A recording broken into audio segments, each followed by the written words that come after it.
नमस्कार श्रोताओं। और आज मैं आपके लिए लेकर आया हूँ एक कहानी जिसका नाम है भोली। तो आइए ये कहानी शुरू करते हैं। बधाई हो बाबूजी, भोली बिटिया का ब्याह तय हो गया। नौकर रमेश ने ये कहते हुए आदर्श बाबू को उनकी बिटिया का रिश्ता पक्का होने की बधाई दी। आदर्श बाबू सुबह समाचार पत्र पढ़ते हुए हल्की नींद की झपकी ले रहे थे कि उस बधाई से अचानक आदर्श बाबू निद्रा से बाहर आए और समाचार पत्र को नीचे रख के बोले, अरे रमेश, तुम गांव से कब लौटे? गांव में सब कुशल मंगल तो है? बस बाबूजी, आपकी और मालकिन की कृपा से सब कुशल मंगल है। आपने तो बताया नहीं, लेकिन मुझे पता चला अभी 2 दिन पहले ही कि अपनी भोली बिटिया का ब्याह तय कर दिया है आपने। कैसा परिवार है? कैसा है लड़का? क्या करता है लड़का? अरे बस बस, तुमने तो आते ही एक के बाद एक सवाल दागने शुरू कर दिए। सांस तो ले लो। कहते हुए आदर्श बाबू ने नौकर रमेश को रोक दिया। भोली बिटिया के प्यारे काका जी, परिवार बहुत ही अच्छा है। आप परिवार से भी भली भांति परिचित हो और लड़के से भी। कौन है वो लोग बाबूजी? यहाँ से आगे चौराहा है ना, वो पान वाला, उससे आगे जो चौक के सामने मंत्री जी रहते हैं। हाँ, सुभाष बाबू। वो सुभाष बाबू? हाँ, वही सुभाष बाबू जो क्षेत्र के विधायक भी रह चुके हैं। उन्हीं का बेटा काव्य अभी विलायत से विज्ञान में परास्नातक करके लौटा है। सुभाष बाबू ने अपनी बेटी भोली को देखा होगा कभी चौराहे से गुजरते हुए, तो उन्होंने हमारे पास प्रस्ताव भेज दिया। लड़का देखा तो हम भी ना मना कर पाए। बहुत अच्छा लड़का है, अपनी भोली के लिए सही रहेगा। बाबूजी, अगर आप बुरा ना माने तो हम कुछ कहें? हाँ बोलो, तुम तो हमारे घर के सदस्य हो, तुम्हारा निर्णय भी हमारे लिए अहम होगा। बाबूजी, इस बात में 2 राह हरगिज नहीं है कि काव्य बहुत ही अच्छे लड़के हैं। हमने छोटेपन से उन्हें देखा था जब हम सुभाष बाबू के घर नौकरी करते थे, और इसी वजह से हम उनके पूरे परिवार को भी बहुत अच्छे से जानते हैं। मंत्री जी बेशक अच्छे इंसान हैं, लेकिन घर में उनकी धर्मपत्नी राधिका की चलती है। राधिका के सामने मंत्री जी ठीक वैसे ही बेबस हैं जैसे कुल 8-10 विजित सांसद वाला विपक्ष लोकसभा में। राधिका मालकिन बहुत ही लालची और टेढ़े स्वभाव की महिला है। तो मेरी राय।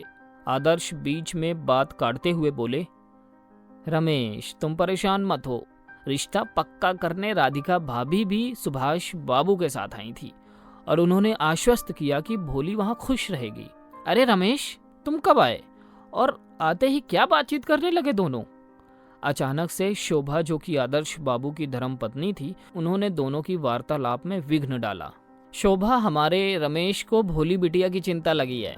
बोल रहा है कि राधिका सही महिला नहीं है, लालची और स्वार्थी है।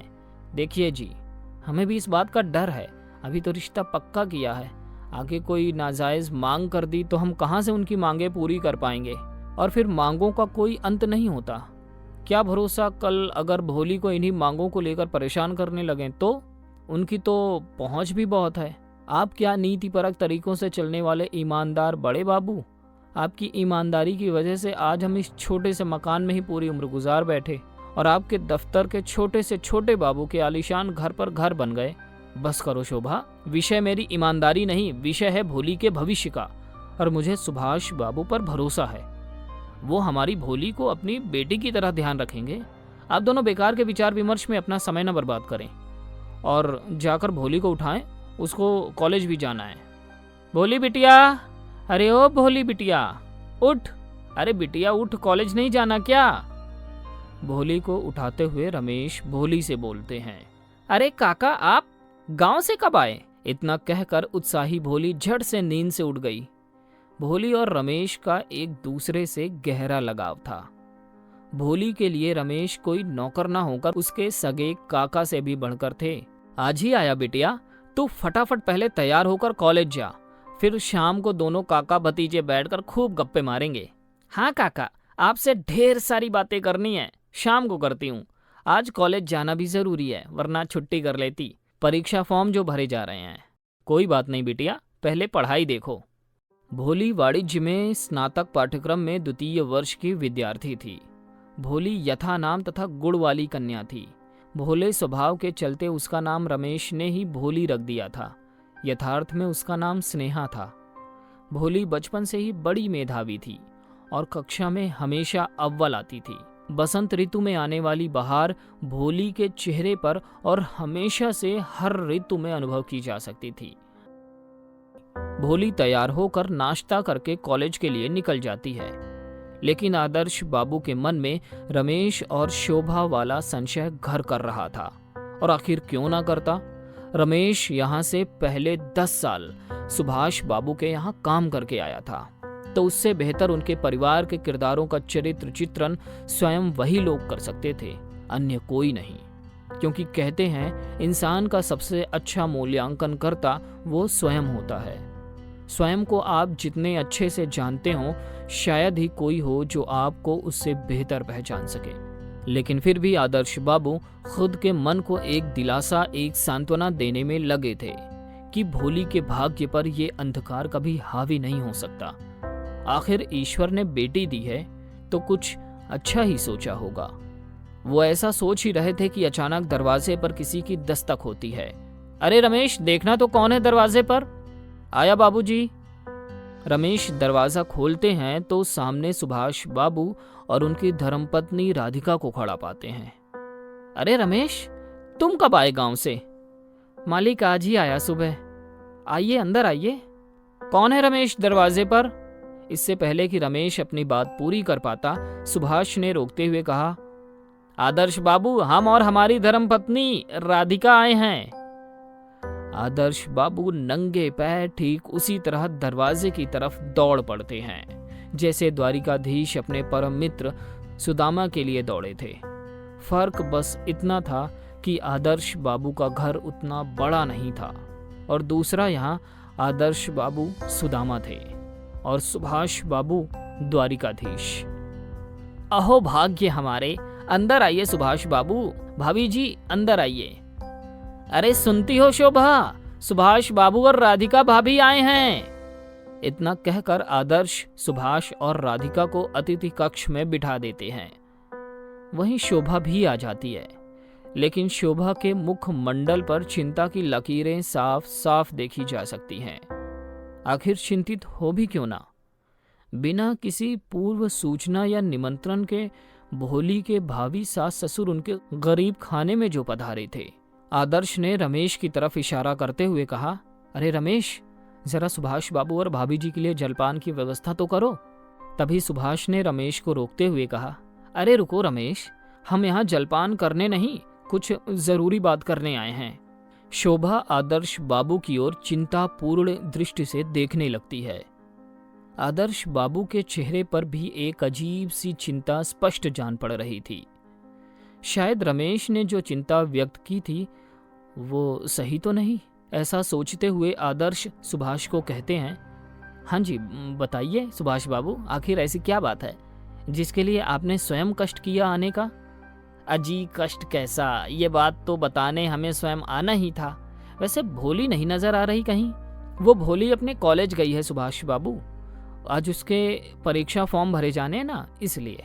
आप कौन सी बात कहना चाहते हैं?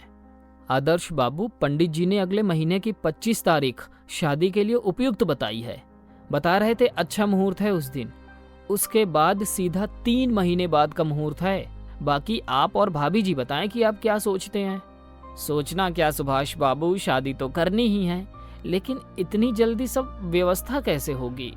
तभी राधिका बोलती है, अरे भाई साहब, इतना क्या सोचना, आजकल तो इंटरनेट का जमाना है। आप ऑनलाइन ऑर्डर करो, सामान फट से आपके सामने। न्योता भेजना हो तो ईमेल भेज दो, व्हाट्सएप कर दो, 50 तरीके हैं, सब हो जाएगा। बस आप अपनी रजामंदी दे दीजिए। तुम क्या कहती हो शोभा? आदर्श ने शोभा से पूछा। शोभा ने बदले में जवाब दिया, आप जैसा समझें सही समझें। तभी राधिका बोलती है, तो भाई साहब तारीख पक्की रही, इस बात पर मुंह मीठा नहीं करवाएंगे? अरे हाँ, क्यों नहीं। अरे रमेश, जरा मिठाई का डब्बा तो ले आओ। लाया आदर्श बाबू।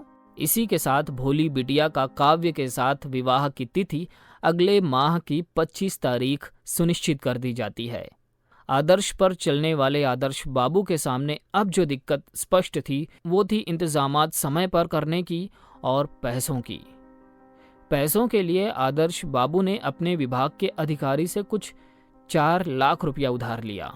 उनके अधिकारी ने उनसे बदले में कोई भी सामान गिरवी रखने को नहीं बोला। ईमानदारों के लिए उनकी ईमानदारी ही उधारी का आधार बनती है। आखिर यही साख, यही पूंजी तो आदर्श बाबू ने कमाई थी। भोली बिटिया को जब ये पता चला कि उसका साथ अपने माँ बाप के साथ महज कुछ और दिन का बाकी है, तो वो भी भावुक हो गई। रमेश काका ने उसे समझाया कि बिटिया, तुम्हें आज नहीं तो कल किसी के साथ तो जाना ही है। काव्य अच्छे इंसान हैं, तुम्हारा बहुत ख्याल रखेंगे। भोली पूछती है, आप लोगों जितना? रमेश निरुत्तर हो गए। पीछे से आ रहे आदर्श बाबू ने कहा, हमसे भी ज्यादा। और इसी के साथ भोली की तरफ उन्होंने एक प्यार भरी मुस्कुराहट साझा की। आखिर करते भी क्यों ना, आदर्श बाबू एक पिता थे और चंद दिनों में अपनी बेटी को पराया होता वो स्पष्ट देख पा रहे थे। भोली सबकी लाडली जो थी, भोली का भोलापन भी मनोहारिणी था। काव्य कंजी आंखों वाला, एक सुंदर नक्श वाला और सामान्य शरीर का स्वामी था। पढ़ाई में औसत रहने वाला, लेकिन दयालु और आदर्श बाबू जैसा ही नीतिपरक था। समाज की मक्कारियों से परे साफ सुथरे दिल और विचार वाला युवक था। उसको कुछ दिन पहले ही पार्टी की तरफ से विधायकी का टिकट मिल रहा था, लेकिन राजनीति में उसकी कोई रुचि न होने के चलते उसने वो टिकट स्वीकार नहीं किया था। उसने भोली को बस एक ही बार देखा था और भोली की मासूमियत और सुंदरता ने काव्य को भोली का प्रशंसक बना दिया था। दिन पे दिन निकलते जा रहे थे और आखिर वो दिन आ ही गया जब बारात दरवाजे पर आने को थी। आदर्श बाबू रमेश को कहते हैं, मेहमानों की आवभगत में कोई कमी न रहे, इसकी जिम्मेदारी तुम्हारी है रमेश। रमेश भी आदर्श को अपनी जिम्मेदारी का निर्वाह करने का आश्वासन दे देता है कि तभी दरवाजे की ओर बारात आगमन की सूचना शोभा को लगती है। शोभा और आदर्श बाबू तमाम रिश्तेदारों के साथ बारात का स्वागत करने के लिए दरवाजे पर आ जाते हैं। अगले ही पल बारात आदर्श बाबू के दरवाजे पर होती है। शहनाई पूरे जोश में बज रही होती है। सुभाष बारात के बीच से आदर्श बाबू को हाथ का इशारा करके अपने पास बुलाते हैं और कान में कुछ कहते हैं। आदर्श बाबू अपने उतरे चेहरे के साथ शोभा और रमेश के पास जाकर उन दोनों को अंदर कमरे में चलने को कहते हैं। शोभा पूछती है, बात तो बताइए, हुआ क्या आखिर? हाँ बाबूजी, कुछ तो बोलिए। आप दोनों अंदर चलिए, सब पता चल जाएगा। द्वार पर बारात खड़ी है, जमकर लोग नृत्य कर रहे हैं। वहीं दूसरी ओर शोभा और रमेश आदर्श बाबू के साथ अकेले कक्ष में चल देते हैं। कक्ष में जाते ही आदर्श बाबू अंदर पड़े आसन पर बैठने के प्रयास में विफल होकर गिर पड़ते हैं और उनकी आंखों से आंसू बहने शुरू हो जाते हैं। आदर्श बाबू का ये हाल देखकर शोभा और रमेश विहल हो उठते हैं और उन्हें झकझोरते हुए पूछते हैं, क्या वो बताएंगे कि हुआ क्या आखिर? तब आदर्श हिम्मत करके बोलता है, शोभा, रमेश, मुझे सुभाष बाबू ने इशारे से अपने पास बुलाया था। बता रहे थे कि अपनी भोली मांगलिक है, ऐसे में शादी संभव नहीं होगी। क्या? भोली और मांगलिक? तभी रमेश बोलता है, अगर वो मांगलिक थी तो पहले क्यों नहीं कुंडली मिलवाई उन लोगों ने? और फिर ये मंगल दोष का पता पहले ही चला होगा ना, तो द्वार पर बारात लाने और वापस ले जाने की धमकी का क्या प्रयोजन है? क्या उन्होंने आगे कुछ नहीं बोला बाबूजी? बाबूजी रोइए मत, बताइए। मैंने उनसे कहा कि अभी क्या हल है इसका, तो भाभी जी बोली 5 लाख। क्या? 5 लाख? आपने फिर क्या कहा? कहना क्या था, हमने उनसे कहा कि हम कहां से लाएंगे इतना पैसा। तो राधिका भाभी बोली, इतने बड़े बाबू को इतनी छोटी सी रकम में इतना संकोच? और फिर पैसे तो हाथ का मैल है, बस बच्चे खुश रहने चाहिए। हमने उन्हें अपनी स्थिति बताने का प्रयास किया, लेकिन वो बारात लौटाने की धमकी दे रहे थे। देखा, मेरा शक सही निकला, इनमें लालच था, इसलिए इन्होंने ये रिश्ता तय किया था। कैसे कैसे ढोंग कर रहे थे दरवाजे पर आकर कि भोली बिटिया की मासूमियत ने हमारा मन मोह लिया, इसलिए रिश्ता करना है। हकीकत वही निकली जो हम सोच रहे थे। मैं तो उन दोनों की रग रग पहचानता था, इसलिए आगाह किया था लेकिन आदर्श बाबू, आपके विश्वास के आगे मैं भी चुप हो गया था। अब आगे आपका क्या निर्णय है? निर्णय क्या? बारात लौटा दो। ऐसे भिखारियों को अपनी बेटी सौंपने से बेहतर होगा कि अपनी बेटी को किसी कुएं में धक्का मार दूं। नहीं नहीं शोभा, ऐसा हरगिज नहीं करना। दरवाजे से बारात वापस होगी तो हमारी कितनी बदनामी होगी, और भोली बिटिया का भविष्य। तभी रमेश बोलता है, तो बाबूजी कर्जे में डूबकर भिखारियों से शादी करके कौन सा भोली बिटिया का भविष्य उज्जवल हो जाएगा? शोभा और रमेश सही कह रहे थे। आखिर कोई मांग थी जो सुभाष बाबू पहले भी कर सकते थे। आदर्श बाबू के बस में होता तो वो शादी के लिए हाँ कर देते, और नहीं होता तो उसी पल मना कर देते।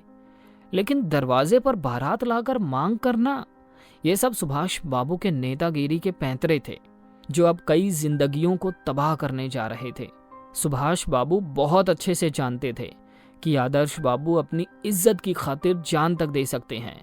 इसीलिए 5 लाख की मांग करते वक्त शायद उनकी जबान लड़खड़ाई तक नहीं। लेकिन वहीं दूसरी ओर ईमानदारी की राह पर चलने वाले बड़े बाबू पहले ही गले तक कर्जे में आ गए थे, और इस मांग के बाद शायद वो इसी कर्जे में डूबकर मर सकते थे। लेकिन क्या फर्क किसी को? ये भारतीय समाज है जहां बहू ना होकर कोई एटीएम कार्ड होती है, जिसकी सहायता से जब मर्जी आए उसके पिताजी नाम की एटीएम मशीन से जितना पैसा चाहे निकाल लो। वहां आदर्श, शोभा और रमेश सभी सोचनीय मुद्रा में थे कि अचानक आदर्श कहते हैं, ये शादी होगी, हर हाल में होगी। मैं पैसों का बंदोबस्त करके आता हूं, तुम शादी में बारातियों की ये आवभगत संभालो। लेकिन आप? शोभा की बात काटते हुए ही आदर्श बोले, कुछ मत सोचो, मैं अभी गया और इंतजाम करके आया, और हाँ, भोली को इस सब का पता नहीं चलना चाहिए। आदर्श सुभाष बाबू और राधिका को वचन दे जाते हैं कि शादी आगे बढ़ाओ, आपको पैसे मिल जाएंगे। आदर्श बाबू की वचनबद्धता और ईमानदारी के सामने सब नतमस्तक हो जाते थे। ऐसे में सुभाष बाबू की क्या मजाल थी कि वो संकोच कर पाते। सुभाष बाबू और राधिका की हरी झंडी मिलते ही पूरी बारात विवाह स्थल में प्रवेश कर जाती है। जयमाला से लेकर सभी रस्में हो जाती हैं कि आदर्श बाबू अभी भी आंखों से ओझल हैं। हो भी क्यों ना, 5 लाख रुपए कोई छोटी रकम भी तो नहीं, और फिर कर्ज में पहले से डूबे आदर्श बाबू के लिए दोबारा कर्ज लेना ऐसा ही था जैसे खुद अपने हाथों से ही अपने गले में फांसी का फंदा बांधना। लेकिन भोली की खुशी से ज्यादा उनके लिए कुछ और ना था, तो लगे थे जमाने के आगे हाथ फैलाने में। कोई बहाना बना देता तो कोई कुछ और बहाना। वक्त आ गया था कन्यादान का, और रमेश और शोभा इस बात को लेकर चिंतित थे कि अब सबसे क्या कहेंगे, कहाँ हैं आखिर आदर्श बाबू। तभी पंडित जी कन्यादान के लिए लड़की के माता पिता को बुलाते हैं। पंडित जी, आदर्श बाबू की तो तबीयत ठीक नहीं थी, इसीलिए वो डॉक्टर के पास गए हैं। क्या मेरे अकेले से कन्यादान संभव है? हाँ पंडित जी, बताइए ना, कन्यादान बिना पिता के संभव है? दरअसल मेरे पिता कुछ भिखारियों का पेट भरने के लिए भीख का इंतजाम करने गए हैं, लेकिन उन अज्ञानियों को इस बात का बोध नहीं कि जो आज भीख मांग रहा है वो कल भी भीख ही मांगेगा। सब भोली की बात सुनकर हक्के बक्के थे। अधिकतर लोगों की तो समझ में ही बात नहीं आई, लेकिन रमेश, शोभा, सुभाष और राधिका सभी स्तब्ध थे। रमेश और शोभा तो प्रश्नपूर्ण मुद्रा में एक दूसरे की ओर देख रहे थे कि आखिर भोली को कैसे पता चला। काव्य भी इस बात से अनभिज्ञ था और भोली की ओर देखे जा रहा था। तभी भोली आगे बोलती है, आप सब यही सोच रहे होंगे ना कि ये मैं क्या कह रही हूँ। मैं बताती हूँ कि मेरा आशय क्या है। मेरे होने वाले सास ससुर जी ने दरवाजे पर बारात लाकर बताया कि मेरी कुंडली में मांगलिक दोष है और इस मंगल दोष का अमंगल संभव है। अगर मेरे पिताजी इनको 5 लाख रुपए दे दें तो, वरना दरवाजे से बारात वापस ले जाकर ये मेरे परिवार की इज्जत मिट्टी में मिलाकर मेरा और मेरे परिवार का अमंगल कर देंगे। आखिर नेताजी जो ठहरे बड़े उदार पहुंचे हुए सिद्ध लोग हैं मेरे ससुराल वाले। मात्र 5 लाख रुपए की रकम में मंगल दोष का निवारण चाहते हैं। चाहते तो 10 लाख मांग सकते थे या मेरे पिता से उनकी सांसें मांग सकते थे, लेकिन नहीं, बस 5 लाख रुपए मांगा, बिना ये सोचे कि ईमानदार इंसान के पास कहां से आएगा इतना पैसा। मेरे बाबूजी पहले से ही कर्जे में थे, लेकिन बेटी हुई थी ना उनके यहाँ, इसलिए उनका अमंगल तो समाज ने पहले दिन से ही सोच लिया था। बस आज फल मिल रहा है। तभी सुभाष बोलते हैं गुस्से में, ए लड़की, क्या बोले जा रही है? भोली कहती है, क्यों ससुर जी, कुछ कम बोला क्या, या झूठ बोला कुछ? आपका ज़मीर नहीं जानता कि आपने क्या अनैतिक मांग की है? मेरी शादी, मेरी जिंदगी का फैसला मेरा खुद का है, और मैं इसी अग्नि को और यहाँ मौजूद एक एक शख्स को साक्षी मानकर इस शादी को इसी क्षण रोकती हूँ। बारात वापस जाती है तो मेरी पिता की नजरों में उनकी बेइज्जती थी, लेकिन बारात को धक्के देकर निकालने में मेरे पिता की इज्जत का पता नहीं। पर मेरी जैसी हर उस शख्स की इज्जत में चार चांद लगेंगे जिनको भूखे भेड़िए बस पैसों के लिए बहू का दर्जा दे देते हैं। बस कर बेटी, बस कर, शोभा रोकती है। तभी काव्य कहता है, भोली, मुझे इस बारे में कुछ भी पता नहीं था। कुंडली तो मेरे सामने ही पंडित ने मिलाई थी, ऐसा कोई दोष नहीं था, बल्कि हमारे तो 28 गुण भी मिल रहे थे। मैं अपने माँ बाप के किए पर शर्मिंदा हूँ, अगर संभव हो तो हमें माफ कर देना।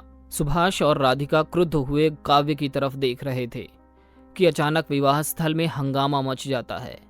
आदर्श बाबू का एक्सीडेंट हो गया, आदर्श बाबू का एक्सीडेंट हो गया। सब लोग वहां से बाहर की ओर भागते हैं, लेकिन सुभाष, राधिका और काव्य अभी भी अंदर ही हैं। काव्य अपने माँ बाप से हाथ जोड़कर कहता है, पिताजी, आपने जीवन भर कमाई में कौन सी कसर छोड़ दी जो आज ये प्रपंच रच दिया?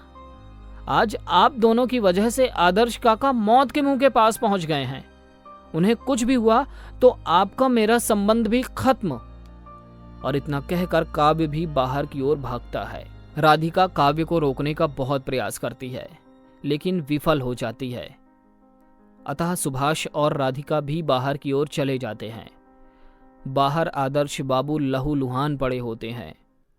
सुभाष बाबू जैसे ही आदर्श बाबू के पास पहुंचते हैं, आदर्श बाबू जेब से खून में सने कुछ नोट सुभाष बाबू की ओर देते हैं। दुर्घटना की तकलीफ में दर्द की कराह के साथ बोलते हैं, सुभाष बाबू, ये लीजिए, गिन लीजिए, पूरे 5 लाख हैं।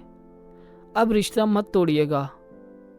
सुनो शोभा, तुम सही कहती थी, ईमानदारी की आंच पर बस 2 वक्त की रोटियां पकाई जा सकती हैं।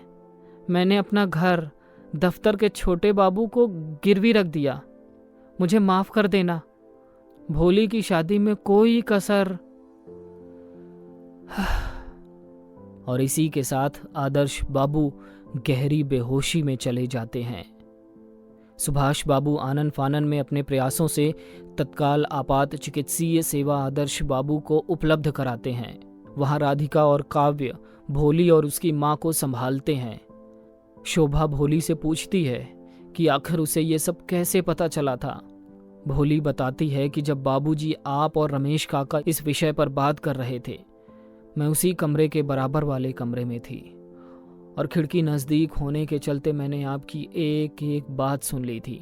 राधिका अपने किए के लिए शर्मिंदगी जाहिर करती है, लेकिन भोली इस वक्त कुछ भी सुनने समझने लायक स्थिति में नहीं है, और होती भी कैसे। उसके पिता उसकी शादी की दहेज व्यवस्था में जिंदगी और मौत के बीच पड़ाव पर झूल रहे हैं। शायद उसे मन के किसी कोने में इस बात का मलाल भी था कि पिता को उसी वक्त रोककर यदि बारात को तभी लौटा दिया होता तो शायद इज्जत चली जाती, लेकिन पिताजी बच जाते। तभी रमेश आकर सूचित करते हैं, भोली बिटिया, बाबूजी को होश आ गया। सब आदर्श बाबू के उपचार कक्ष की ओर तेज गति से चल पड़ते हैं। भोली पूछती है, बाबूजी कैसे हैं आप? मैं ठीक हूं मेरी बच्ची। बाबूजी, मैं शादी नहीं करूंगी, मैं आपके साथ ही रहूंगी। तभी आदर्श बोलते हैं, नहीं भोली, ऐसा नहीं कहते। सुभाष बाबू अपने किए पर शर्मिंदा है और मुझसे अभी माफी मांग रहे थे। तभी राधिका बोलती है, हाँ बिटिया, शायद लालच की रोशनी ने हमारी आंखों को अंधा कर दिया था। जैसे सूरज के तेज से व्यक्ति कुछ क्षणों के लिए अंधा हो जाता है, पर तुमने हमारी आंखें खोल दी। हम दोनों अपने किए पर शर्मिंदा हैं। वैसे तो माफ़ी लायक हमारी हरकत नहीं है, लेकिन अगर तुम हमें माफ़ करके हमारे घर में बहू बनकर आओगी तो हमारे लिए बड़ी फक्र की बात होगी। आदर्श बाबू, माँ शोभा, रमेश काका सभी भोली को बहुत समझाते हैं, लेकिन भोली ने भी निर्णय कर लिया था कि वो किसी भी स्थिति में अब शादी नहीं करेगी। यदि लड़की की शादी का मतलब पिता के हाथ में भीख का कटोरा थमाना ही भारतीय समाज की एकमात्र मंशा होती है, तो शायद भोली का ये निर्णय गलत नहीं था। तदोपरांत राधिका और सुभाष बाबू उसे अपनी बेटी मान लेते हैं। सुभाष बाबू अपनी पहुंच से आदर्श बाबू का घर बचवाते हैं और उस घर पर लिया गया कर्ज स्वयं अपने पास से चुकाते हैं। काव्य पार्टी की तरफ से दी जा रही विधायकी की टिकट स्वीकार कर लेता है और आगामी कुछ वर्षों में उसका विवाह बिना लड़की वालों से एक पैसे की मांग किए बहुत ही सादे तरीके से हो जाता है।